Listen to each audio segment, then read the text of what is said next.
It's an honor today for me to be here, to be just a part of this wonderful, wonderful, wonderful occasion.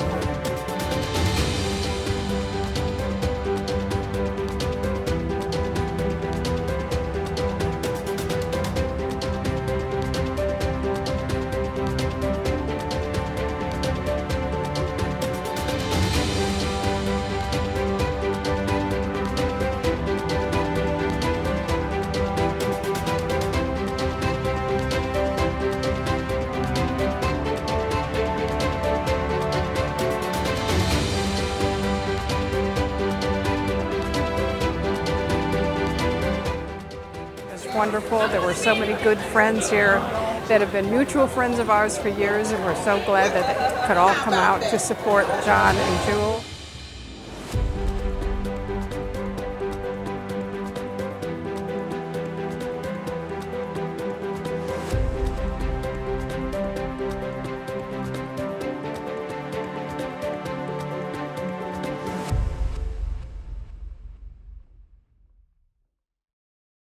It's a joy and a pleasure to be here, to be back in Tampa, but it's really wonderful to be back at the University of South Florida. So we grew up on this campus. We crawled around as babies. We weren't that young, but as everyone knows, both of my parents are a big part, and we're a big part of the University of South Florida. So we used to come and spend a lot of time on campus. I learned how to dance. I took a modern dance class here. I learned how to draw. I took a visual arts class here. And then I went to Florida State. But it's a wonderful, it's really wonderful to be back at USF. And it's just getting better and better.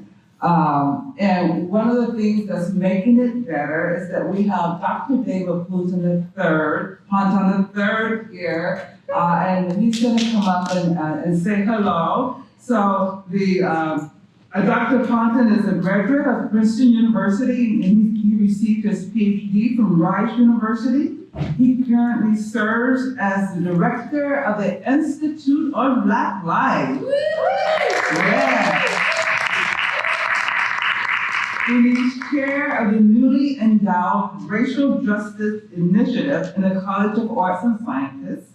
Dr. Ponton recently had his own book launch celebration, his book being Houston and the Permanence of Segregation, an Afro-pessimist approach to urban history. Please welcome Dr. David Ponton III.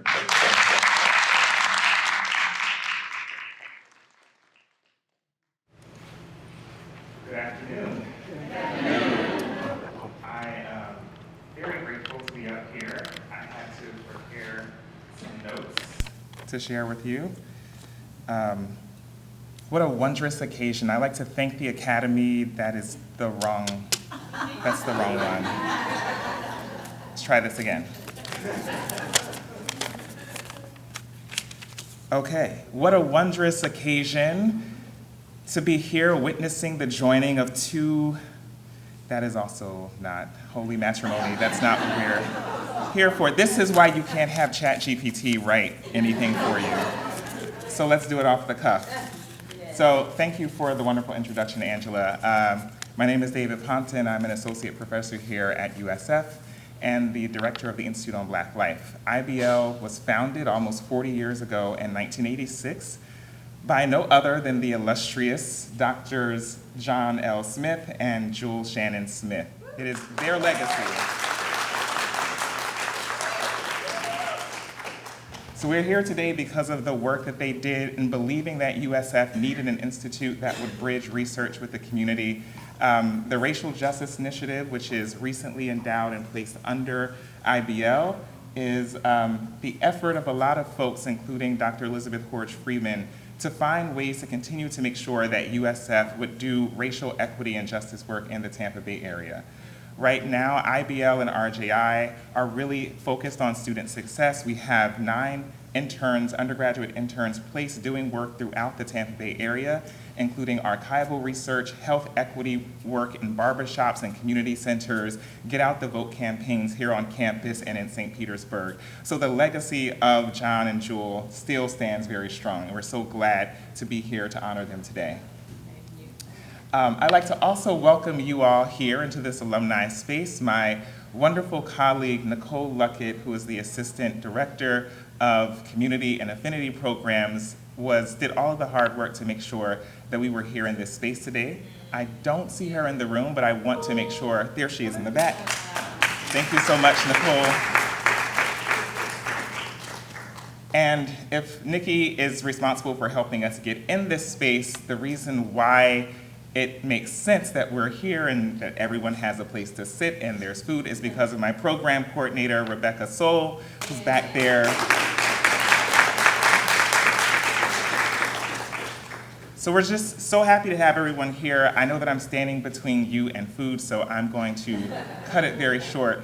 But we're so glad to have you here and to be here honoring They Taught Me to Be the Man That I Am, mentors and mentees. I was honored to be able to sit and listen to Dr. John talk about this book at Beulah Baptist, so I know that everyone is in for a treat today. So glad to have you all here, and let's celebrate Dr. John.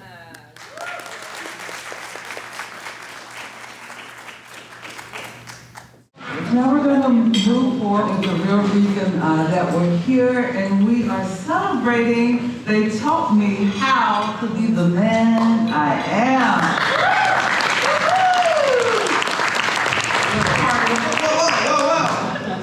So we're going to get started.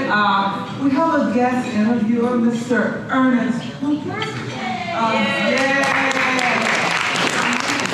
Ernest Hooper is an instrumental part of Tampa Bay community. He currently serves as the Senior Vice President of Communications for United Way Suncoast. Hooper, as most of you probably know, was a columnist, editor, sports writer, and ambassador for the Tampa Bay Times. He's best known for his longtime work as a community columnist, and during his 27-year tenure at the paper, he frequently wrote about nonprofit efforts across Tampa Bay and provided his unique perspective on all the things that distinguish this area. While at the Tampa Times, he was named twice Tampa Bay Best Columnist. Hooper also hosts the quarterly public affairs television show, That's All I'm Saying, on WEBDU PBS. In addition, he co-leads the Write Field program, a writing intensive for middle school and high school boys at the Poynter Institute for Media Studies. He also is a frequent youth speaker at local schools and a regular guest speaker and presenter at Florida Scholastic Press Associations. We are honored to know Mr. Ernest Hooper as a friend, as a family friend, and he's so loved in Tampa Bay that we hear about him in Minnesota or Idaho. Please welcome Ernest Hooper.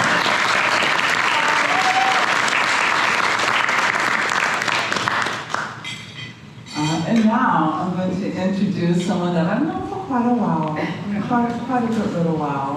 And for people who may not have been here earlier, I'm Angela Shannon Preston, and I'm blessed to be the third oldest child of the Shannon Smith family. So I've known Dr. John Lee Smith for quite a while. Now, I'm going to introduce him to you, and there's a little bit more information in the program about him. I'm going to give you a few highlights. He's a son, he's a father, he's a grandfather, he's a great-grandfather, he's a musician, he's a classical musician. He's done all these wonderful things. He served as the 12th president of Fisk University in Nashville, Tennessee. And a little closer to University of South Florida, he was the first African-American Dean of Fine Arts. And hopefully there will be a second, but right now I don't think we've had a second yet. He served at University of South Florida in many, many different roles, from professor to administrator for over 30 years. And if I calculate that time between the time Dr. John S. Smith Jr. served and Dr. Julie Smith served, if she lets me, we're going to have a good number of years. So they're very instrumental here at USF.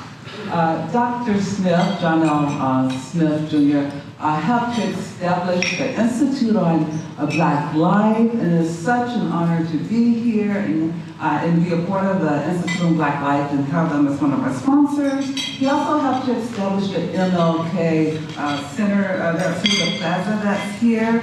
And I could keep talking and talking and talking, but I know that we're not here just for that you actually do want to hear him talk about his book.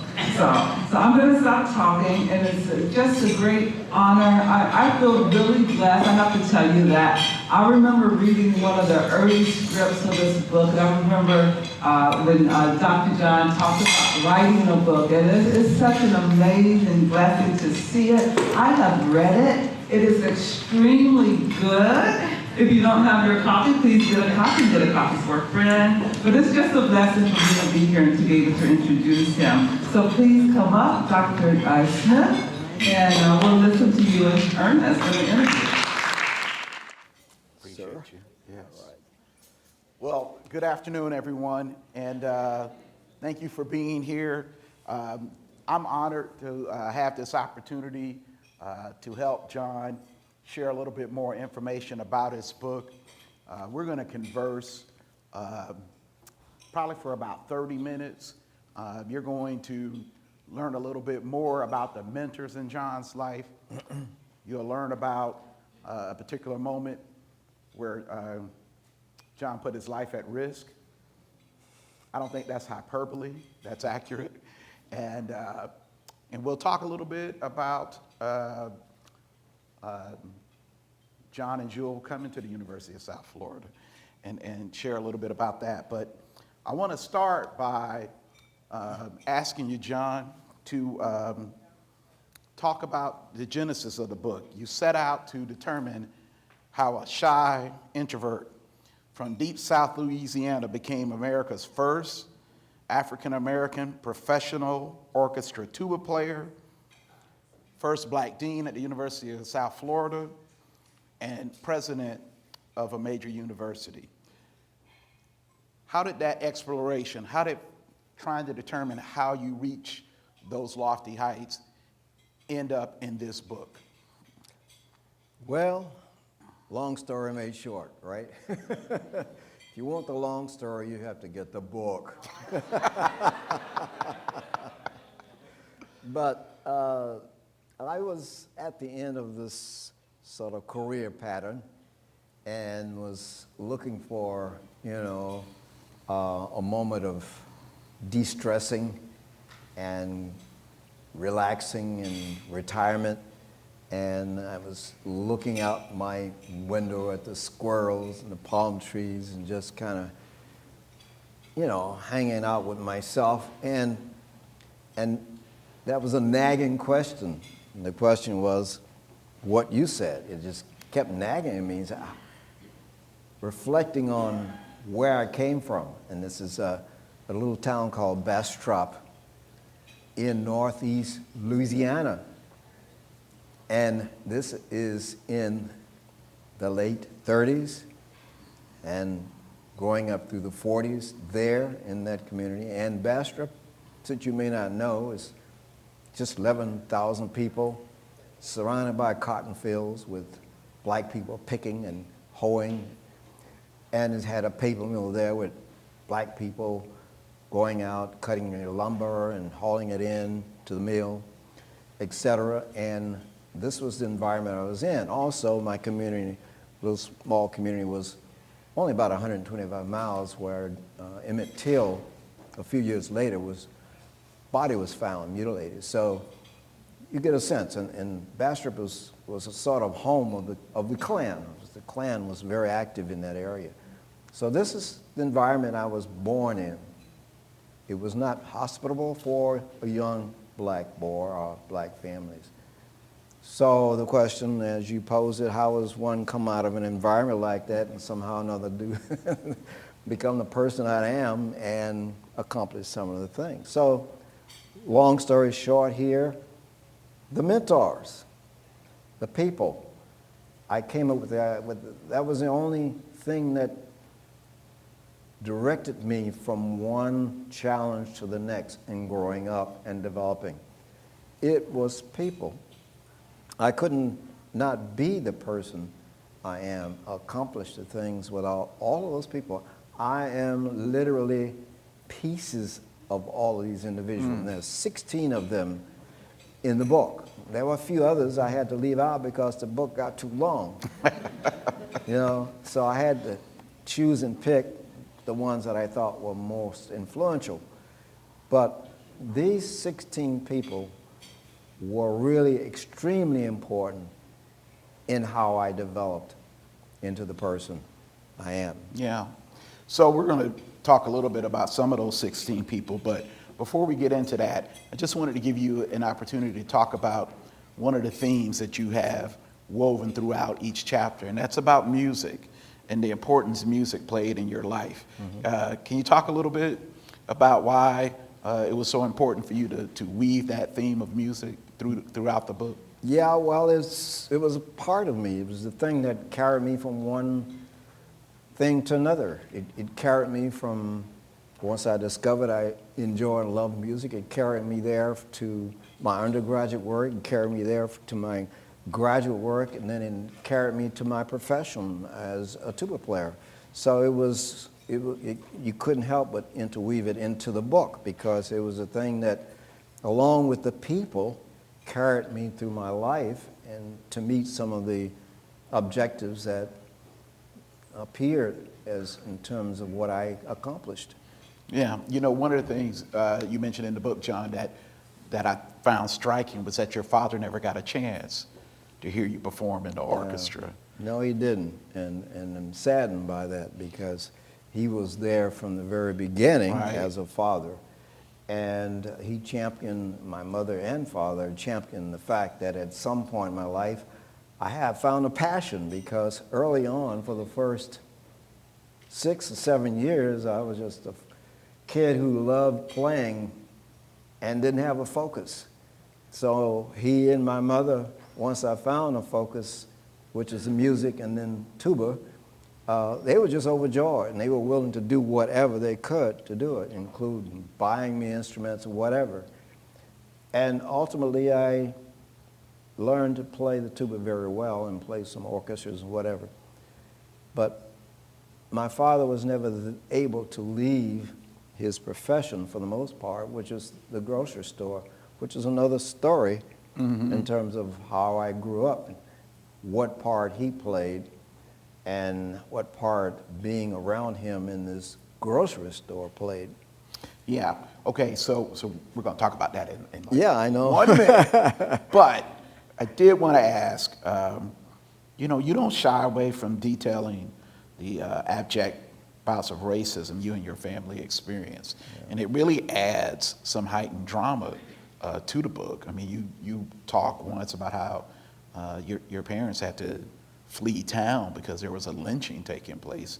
Why was that so important to include those unvarnished truths about the racism you dealt with? Well, being the person that I am, I could not exclude it.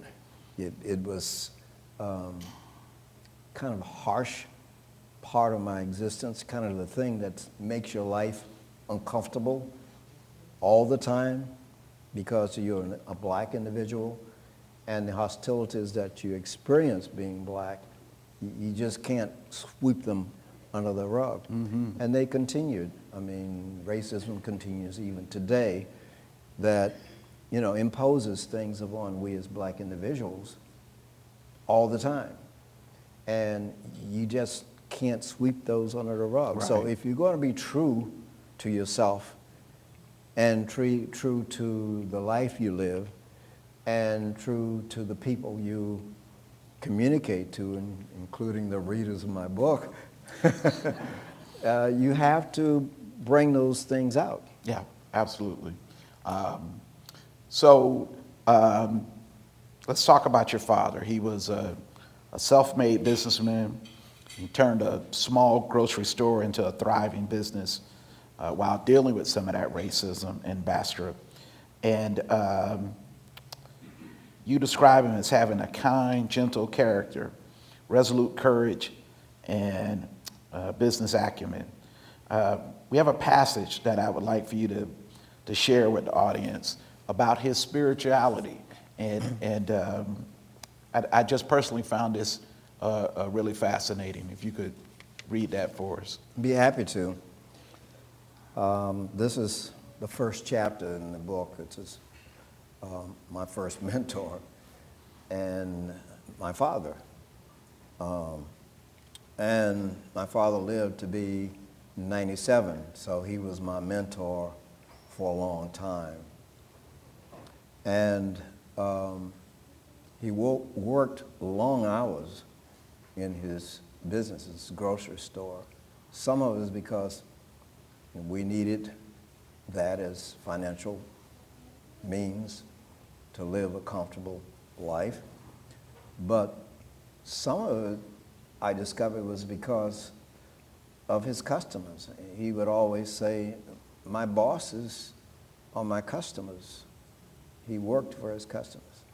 His customers were black individuals in the community, most, if not all of whom, were poor. As I mentioned, these were people working the cotton fields.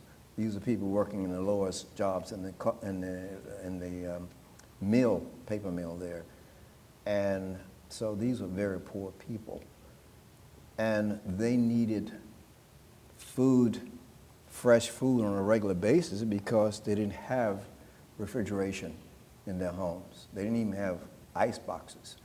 So to have fresh food on a regular basis, they had to go to the store frequently, because food would perish.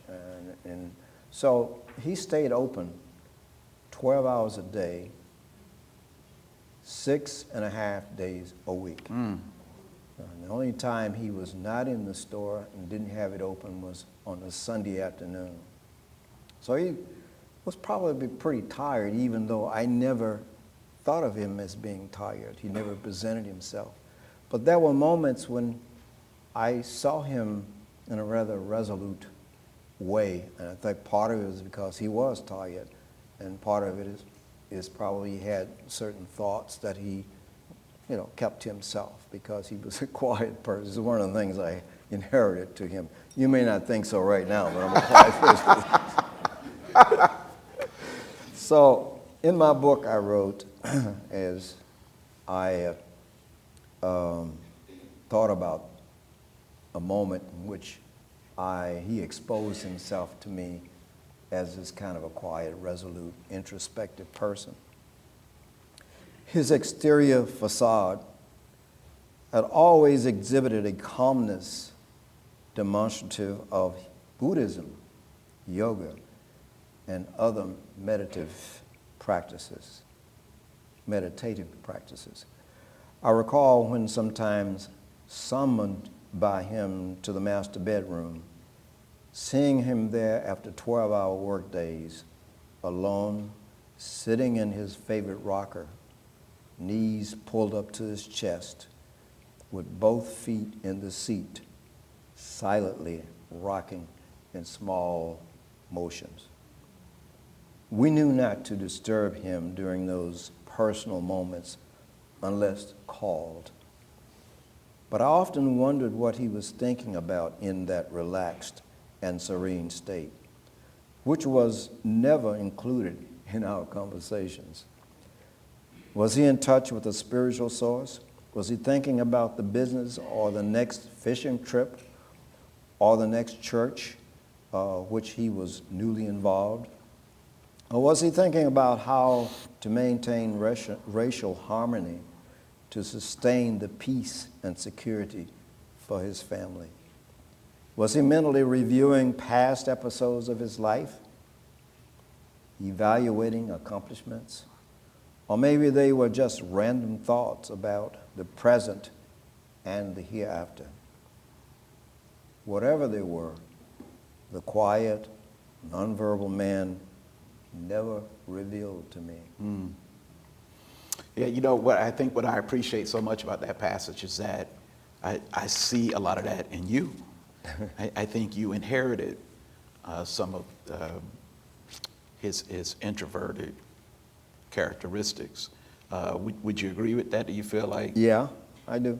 Yeah. So during your childhood, there were other mentors. You know, your grandfather, who you referred to as Pawpaw. That's your maternal grandfather. Your uncle, who wasn't much older than you, Uncle Jap. I always say if there was to be a spinoff of John's book, it would probably be about Uncle Jap, who I just think is just found him to be really fascinating. But one of the mentors during your childhood and that I really appreciated was Henry V. Adams, the principal at your high school. And he kind of came into the school and demanded respect from you guys and spoke to you in a very authoritative tone, I guess I would say. That's putting it mildly. Yeah. So, so let me tell this story correctly. The high school made the playoffs. The football team at the high school made the playoffs. And because of that, they wanted to play in the stadium of the segregated white school. So they were allowed to play in the stadium for their first playoff game.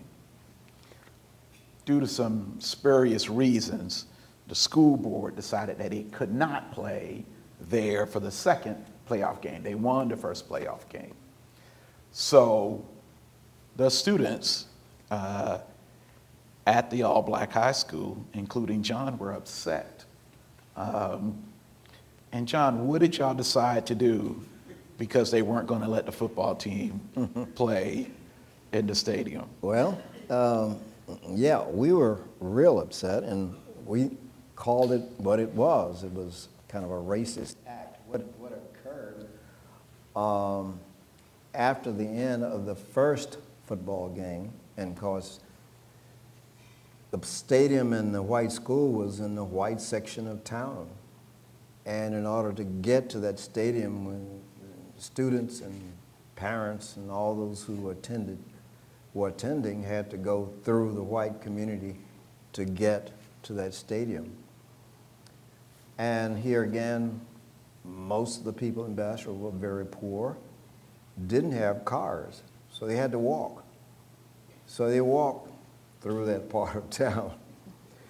And we had a wonderful game. I was in the band at the time. We played on a flat field for the first time, and had risers that people could see our, band formations.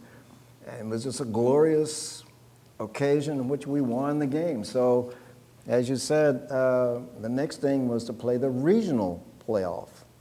And so the principal went out and asked the school board again, would you let us play the second playoff at the stadium, as you mentioned? And the school board said no. And the reason they gave was that the people in their homes, the white people in the homes surrounding the stadium, said that black kids and families were trouncing on their flower beds, and they were too noisy and too rowdy, and we did not want them coming back through there again. So the school board, it was easy for them to say, okay. Yeah, but that was made up, right? Yeah. Yeah. So the word got back to we students, and with our young progressive brains, and by the way, the principal was partially the reason we were so progressive. This was unusual in the South for having a principal like we had, Principal Adams, so you'll have to read about him and what I had to say towards the end of the chapter about him. But they did not intend for him to do the progressive things he did at the school. But he did them without their knowledge as far as they're concerned. Some of his, wasn't very obvious, the psychological things that he was and his teachers were planting in our minds, the progressive ideas that we were really people, that we deserve to be individuals and be human. So with that, students reacted, and we said, we're going to protest this. And you made signs. Yes, we went to the shop there and made some rather crude signs, says, "Stadium now," In 1953. In 1953. 2 years before the Montgomery bus boycott. Stadium now, absolutely. So we were a little bit ahead of our time, but but we headed out and on our way, and the principal, Adams, didn't know anything about this because he wasn't on campus at the time, but on our way, on the main highway, he was coming back from wherever and saw us, and he made a U-turn and pulled right over in front of us and stopped this 15 students with their signs and their proudness and walking, and stopped us in our track and came around. Mr. Adams was at least 6 feet, 3, 4, 5, who knows, looked like a linebacker or could have been a tight end for the Bucks. He was huge and he had this deep voice. So this is how he maintained order at the school, with his voice, intimidating body, intimidating that, he would lead us to believe there would be capital punishment for anything we did wrong. He never did, but it was the threat. Mm-hmm. And so he stopped us, and we were waiting for this big booming voice to come out of this huge person to stop us, and it didn't. He lowered his voice, he talked softly in a monotone gesture, and he used reason rather than intimidation, and said, you don't understand what you're doing. He said, this is unsafe for you to be marching in this town. He says, you don't know and you don't realize what happened to black kids, particularly black boys, when you are arrested and taken to jail. Some do not live after that. He said, you just need to turn around and go back to the school. And now we stood unaccustomed to this man, this principal of ours, talking that way. And I think it's for that reason we just lowered our signs and turned around. Yeah, I love that and went story. back. Because he knew he had to change how he was appealing to you, because he could sense how angry you guys were. We were angry, and you're right. It was probably sensing that and knowing that using the intimidating approach will only make us more angry, perhaps, more aggressive. And I think we all have these seminal moments in our life where we were about to make a bad decision, and someone comes along and stops you. And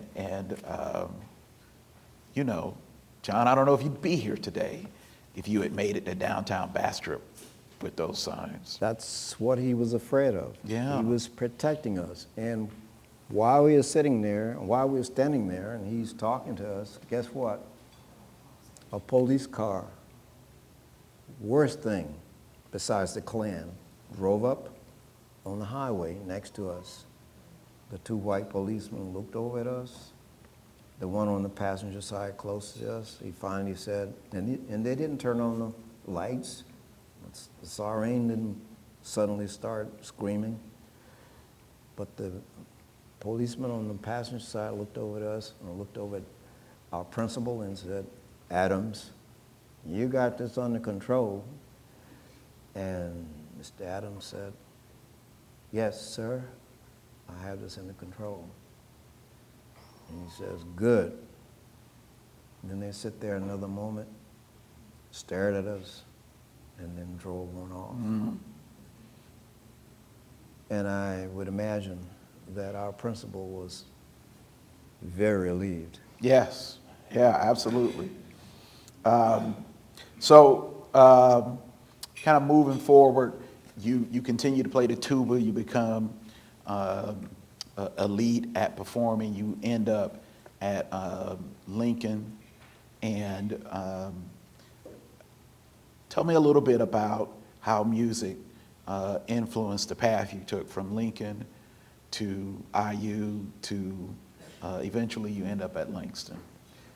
Well, it was the people I'm talking about in the book, because almost every change and every new challenge was a result of a mentor. I mean, it's the only way I could explain it in my thoughts and then put it in the book, is because each of those mentors and their influence that I moved to the next level.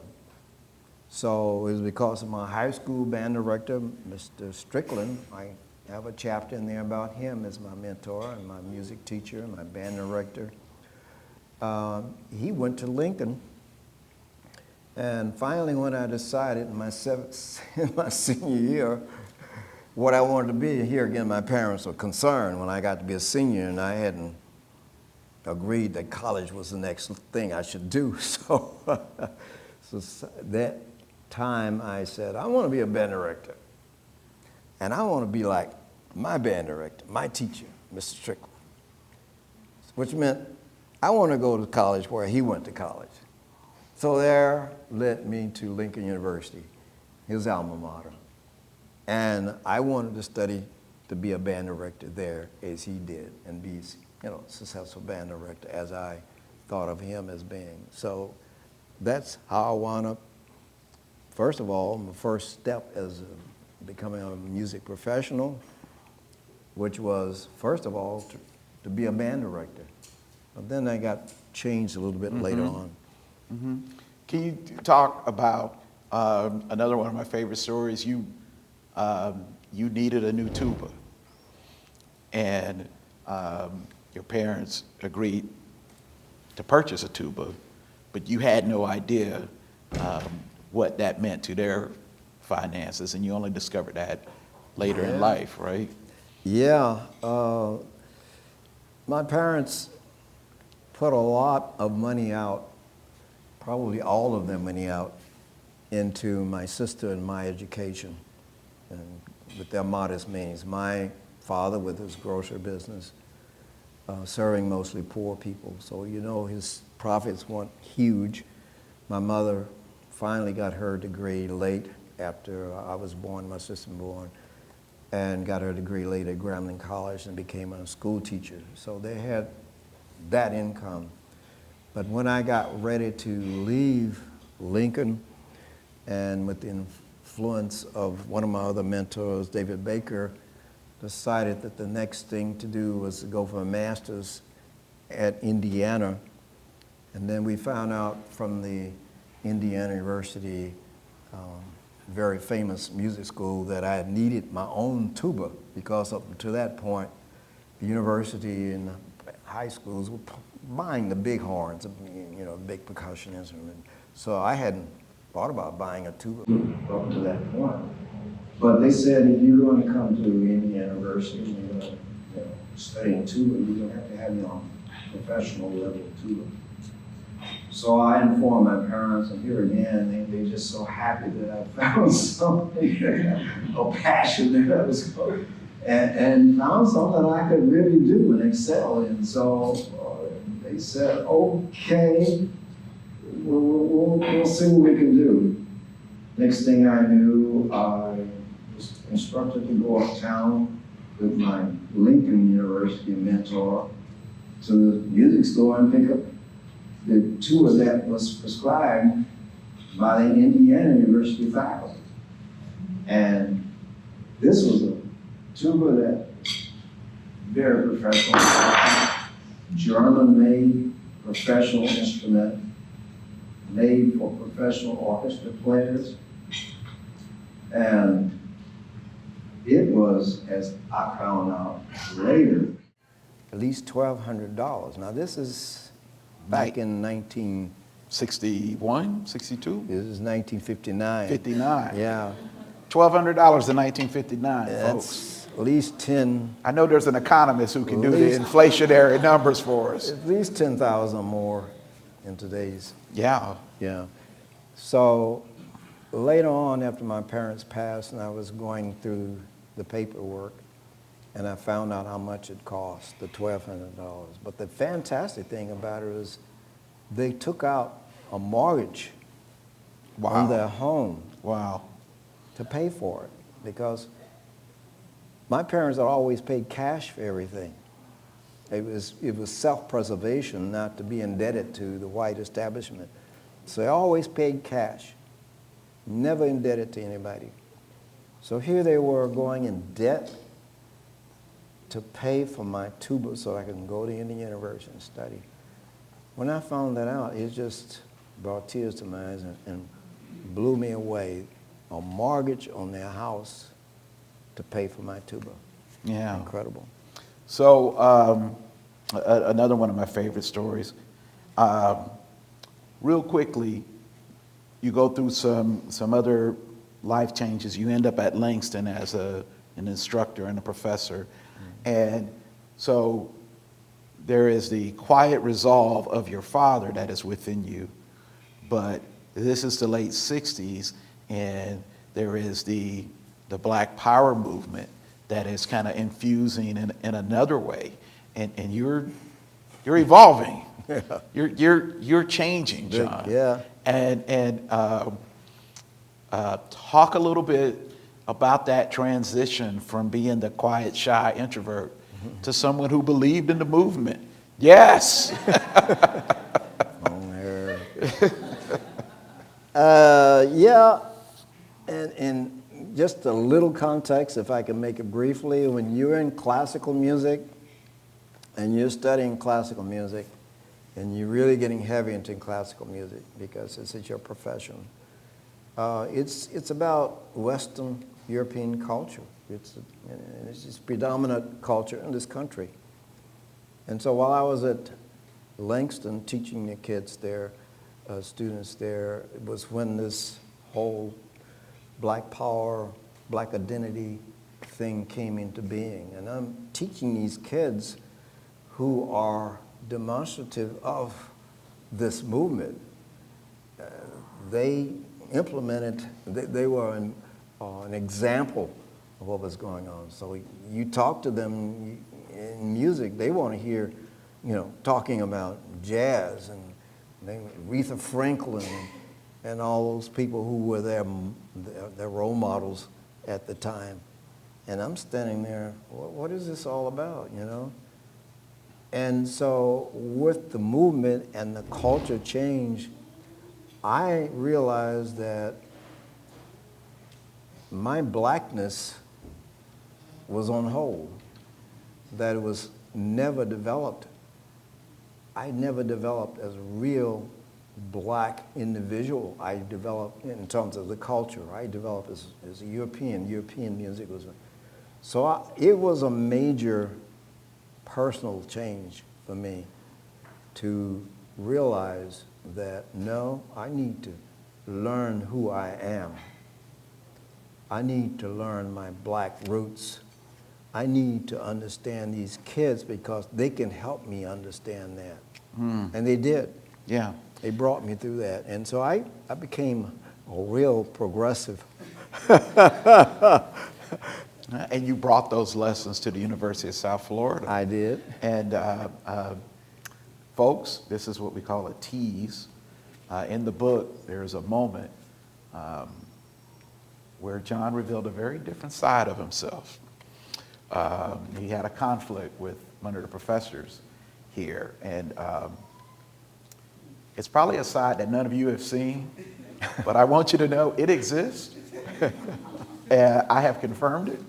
And John, there lies a lion inside of Dr. John L. Smith.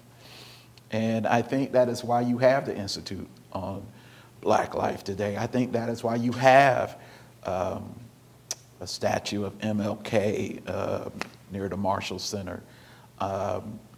the lessons you brought and the spirit you brought to this university has forever shaped the experience for all the students here. Not just the Black students, but for all the students. And that's such a part of your legacy. So we'll wrap up there. Angela is giving me the signal. Some questions. But yes, so appreciate your legacy. We'll step down for a minute. Just for a minute. Before Yeah. we move into our question and answer section, I'm going to ask both of you to come and just have a seat for a moment. We have a special tribute video to Dr. John, and which you were not aware of. Who's going to find out? Don't worry, he has his black card. Don't worry, it's okay. He observed his culture and all that, so, okay. Okay, we have a special tribute by Dr. Donald Saff. Dr. Donald Saff is the founder of USF GraphicStudio. He's Emeritus Dean and Distinguished Professor at USF. His art is in the permanent collection of the Metropolitan Museum, the Museum of Modern Art in New York, the National Gallery in Washington, D.C., among many others. Dr. Saff was a curator at the Guggenheim Museum in New York. He's the only surviving mentor of the 16 mentors that are in the book, or They Taught Me How to Be the Man That I Am, Mentors and Mentees.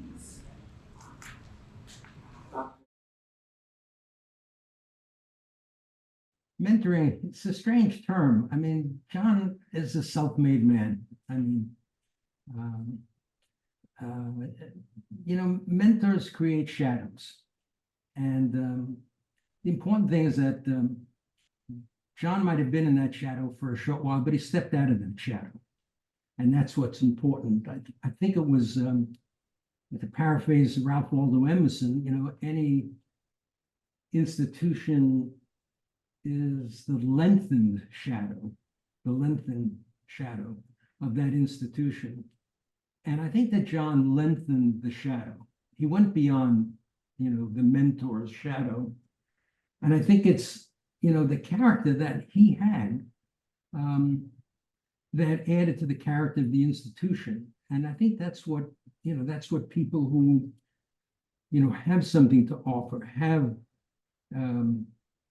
that inner understanding, that empathy that John had that made him, so suitable to create, to move other people in positive directions, and to articulate, for other faculty members in the community, his family, his friends, the kind of wisdom that he developed and the kind of caring that he exhibited. I'm embarrassed by having any words or paper devoted to my relationship with him. It should be the other way around. I should be writing about John and how he ennobled all the, the best of academia and really good citizenship. I think that we are all, the university community, the community at large, and those who knew him, know him, and Jewel, we are all the beneficiaries of what they represent as the best of people. And so I thank him. I continue to thank of him. I do think of them often. I wish I could see them more often. I wish I could be with him. It is not easy for me to travel, given circumstances here in Maryland, with health issues. Would that I could, I would be there at their side,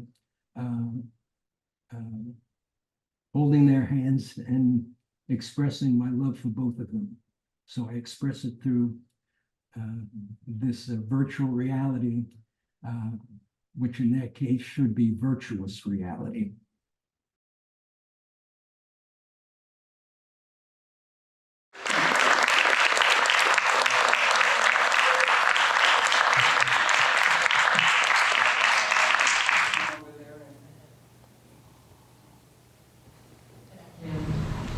Your mentors, Dr. Smith, did they understand at the time that they were your mentors? So I'm just going to repeat the question for video purposes. She asked, did the mentors that you had, did they understand that they were mentoring you at the time? I don't think Uncle Jap knew. You guys got to read about Uncle Jap. I love me some Uncle Jap, but When you think academically about the word mentor, and you think academically about the technical aspect of mentoring, I would say no, none of them did. One of the points of my book is to suggest to all of us that we are mentors, sometimes whether we know it or not, sometimes whether we like it or not. And that's what I discovered. You know, I mentioned early on I was sitting there after retirement trying to get my head together and thinking about why and these people came into being. The thing is, they were natural, normal relationships. And all while these natural, normal relationships are going on, I was being nurtured. And it was, I don't know, some cases it may have been on effort put into that nurturing, but in most cases it was just what they did. And I was just very fortunate to have the people to take an interest in me, to take the time to do the things they did and nurture as much as it did. So no, I don't think that in an official sense, no. yeah, the Dr. Smith homework is to look at your own lives and to think about the people who have mentored you and to think about those seminal moments where they help you and then to pay it forward, right, John? Absolutely, absolutely. I mentioned, I think in the last of my book, conclusion is that we should make an effort whenever we have a relationship, and we have relationships all the time with other people. You should examine that and say, well, is this an opportunity for me to provide nurturing and to help and to, you know, take responsibility for maybe the other person, giving what we can to them to help them develop. And Yeah. that's an opportunity we should do. You have another question in the back? She's coming with the microphone if you want to. All right, not a question, but certainly a remark. I wanted to speak to the depth of love that this book reminds me of Dr. Smith with an S. Dr. Smith was the Dean of Fine Arts when I got here in 1981, the very first person I met on this campus. And through his leadership through the college, I was introduced to a wonderful music professor here, a voice professor, and really enjoyed my stay at the University of South Florida, probably more than I should have according to my parents, but it was absolutely wonderful. I just want to say thank you. Every time I see you and Dr. Jewell, I am so excited, and I tell everybody he was the first person I met on this campus, and he was very, very kind. Walked me from the Fine Arts building to the music studio, and I remember thinking after he left me with the music professor, a very powerful woman. I thought, oh, I'm going back home. Where's my dad? I'm going to go home. I made it, and thank you. And just a little snippet question. How much was the tuba? The tuba, the first tuba that I mentioned, that professional tuba that we purchased was $1,200. And I think that's equal to about $10,000 or more, today's money.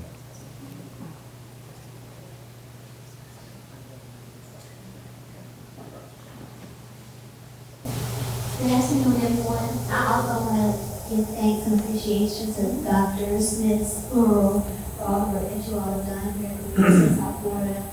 My question is about peer mentorship. So I do have the book number before it's reading it.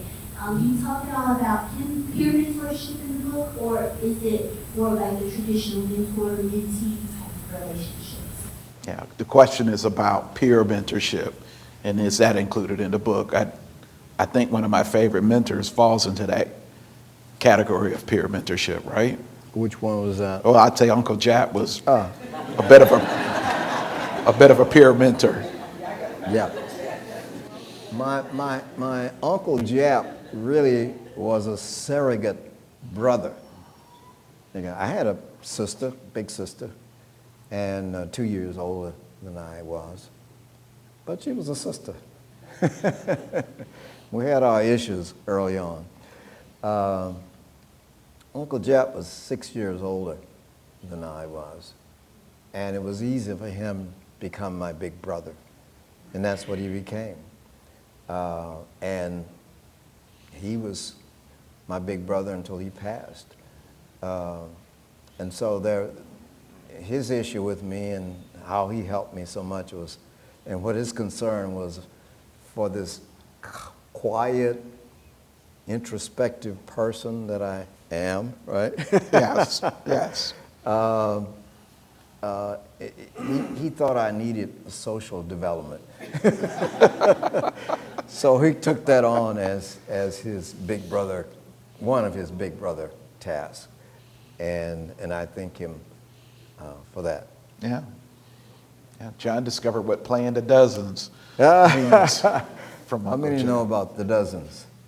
Who knows about playing the dozens? Playing the dozens. James Ransom, I know you know about playing.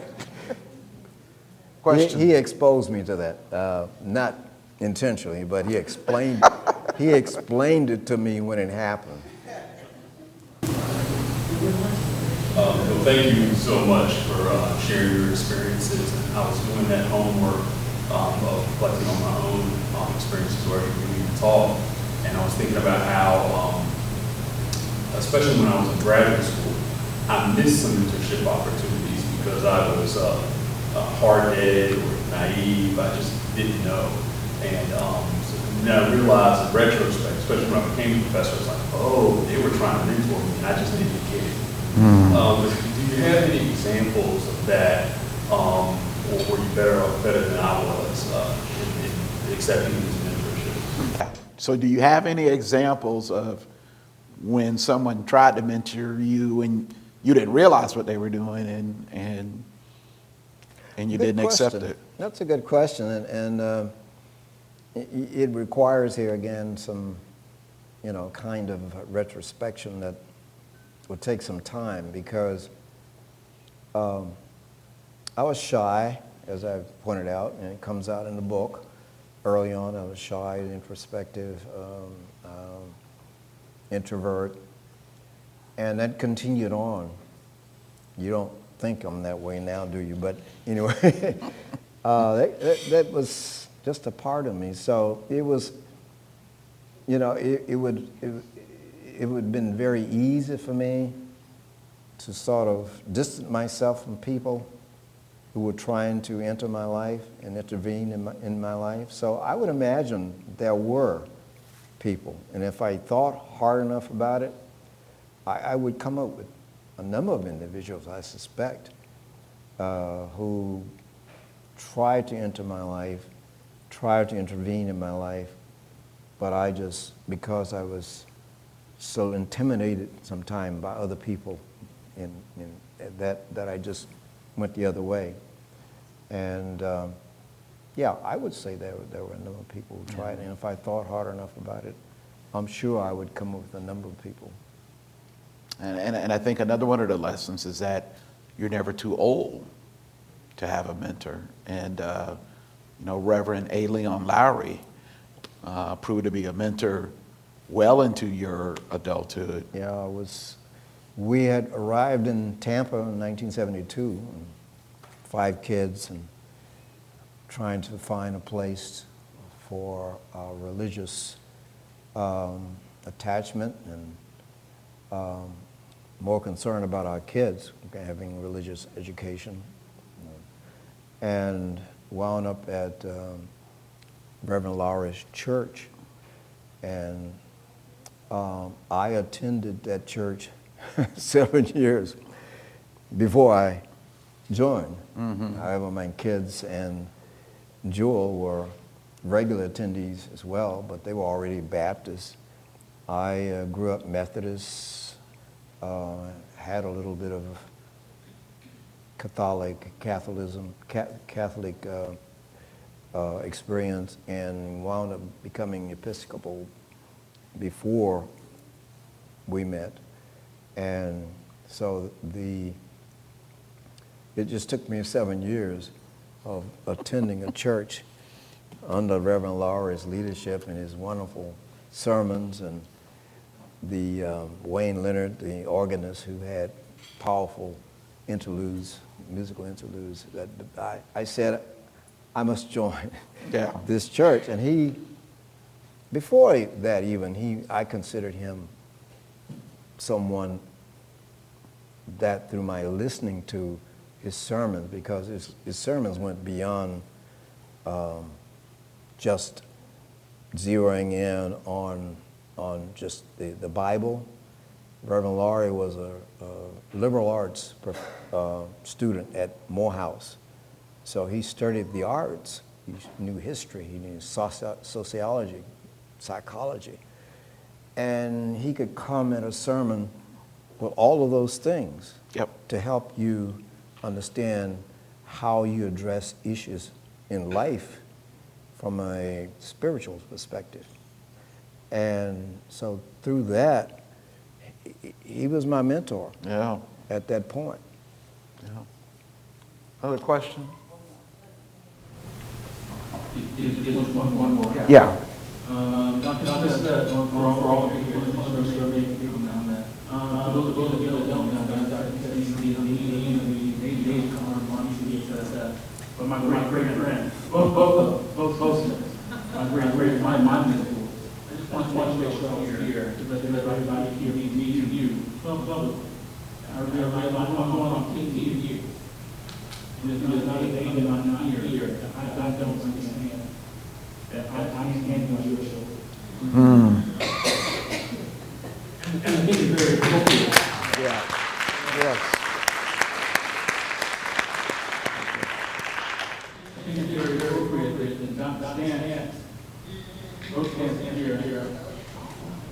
I think it's very important that we all know that people in our mind should all really understand history and understand and risk standing up.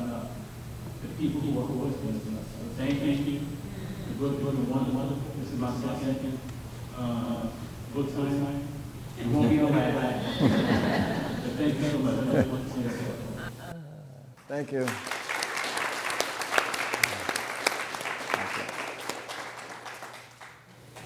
So before we close out, and before you run over to purchase your books, which you can, we do have books right outside in the lobby, and we have little cards. You can write your name on it, and Dr. John, we hand that over to Dr. John, and he'll put a script in the book, and your notebooks are more valuable when there's a signature there, and first printed and all that fun stuff. So he'll do all that. It's an excellent book, and you know, thank them so much for the stories and that they shared, Dr. John, and their incredible stories in the book. So before that happens, I would like to introduce Dr. Jewel Smith. She has asked me not to give a bio, so I will respect her and not do that. So please welcome Dr. Jewel Smith.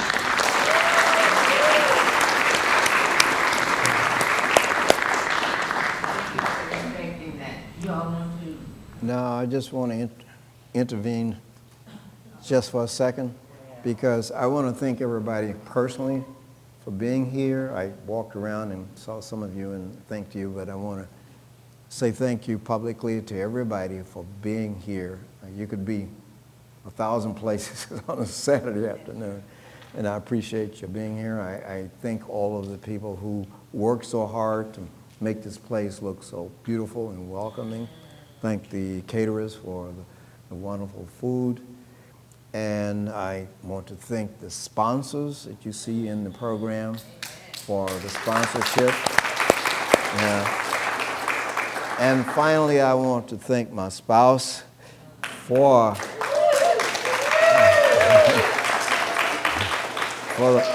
the leadership to put all of this together, including manhandling me. You want us to step down now? You want to? Yeah. Well, thank you. Thank you. We're trying to stay on time. And good afternoon, everyone. Can we give these participants another round?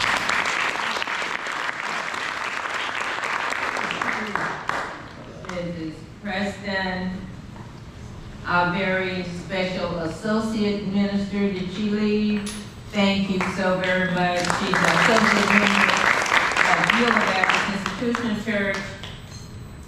And I would say if we were to write just on a small piece of paper about all the reasons that we are so grateful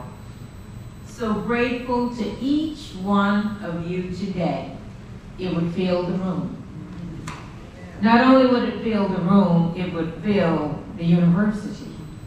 Not only the university, but the city, the state, the nation, and the world. We are just so very grateful to each one of you. As Dr. John said, you could have been anywhere, but you chose, because you are a part of us, to be with us. And we thank you so very, very much for being here. As was indicated, the two of us over 50 years, yes, we love USF. We love all of you all. We've had our ups and downs, but we love USF. And we just wanted to take the time to thank you. Dr. John took the time, and we wanted to thank you to be sure that you understood that there are so many in the room, there's so many people who've been friends of ours and continue to be friends of ours. But we wanted to recognize for sure those who worked so very, very hard to ensure they took the time that we would come together today at this particular time. And so to celebrate not only Dr. John, but also to celebrate the university. We haven't been together in a while. And when I see former faculty and Dr. Sneed and Dr. Stamps and all of these friends from Athena and on, it's like, wow, they made it happen. And it was the sponsors who made it happen. And we couldn't put everyone's name on the program, but we've tried to list as many of you that work from 24/7 to 4 in the morning, believe it or not. I'm looking at Dr. David. Dr. David and his staff, he was up giving a welcome. Dr. David, thank you so very much. Institute on Black Life, we thank you. We also want to recognize Elizabeth, Dr. Elizabeth Hawk-Freeman. She was stolen away from us by Rice University, but she was the one early on that talked about having a book signing. Dr. David jumped on board. Brilliant, outstanding. We've got to be here with you. Moving forward would be Rebecca. Where is Rebecca? Rebecca, please. There's Rebecca. Come up, Rebecca. You can come up. I want you to see Rebecca. Rebecca has worked 24/7 alone right beside Dr. David. And sometimes it's just good. We work in the background. I've been back there, but nobody calls us to the front. This is Rebecca.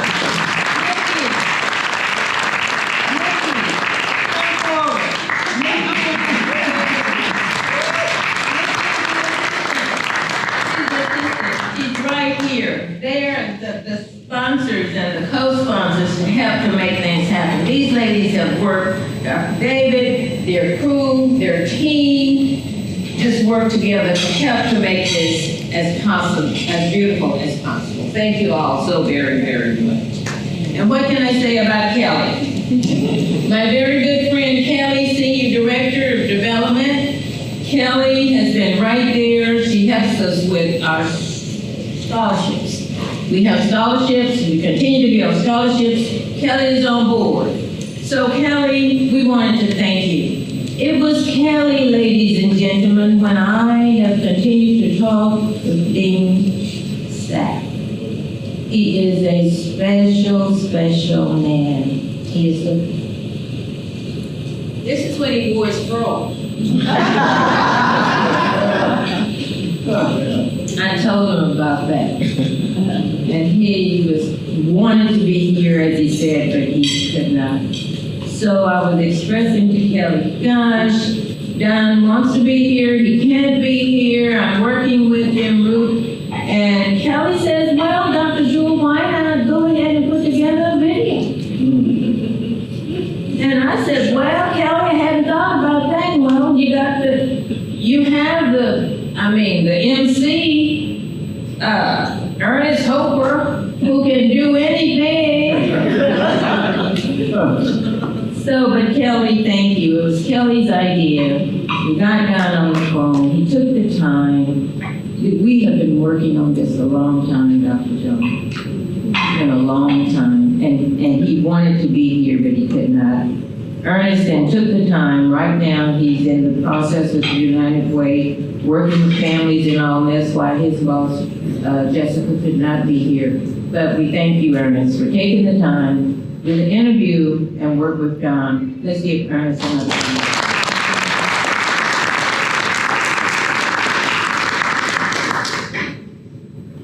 And all of this would not have happened, truly, not all of it, without our very close friend, worker, colleague, Margaret Miller. I'm not sure if Margaret made it today or not, but if she did not, would you please give Margaret Miller a round of applause? She has been over GraphicStudio for years. She then, in reaching out to try to reach John Saff, she was the one who gave me the contact information. So thank you so very much, Margaret. And then there's the team. There's the team, the launching team that's been with us since we launched this book. Who? Yolanda Amos. Where are you, Yolanda? Paula Treehouse Snow, Sharon Andrews, Brent, Dr. Wright, Lorna, would you all just stand if you're in the room? Kim Price, Sherry, Casey, just stand up. I just want people to see that we have been working with them.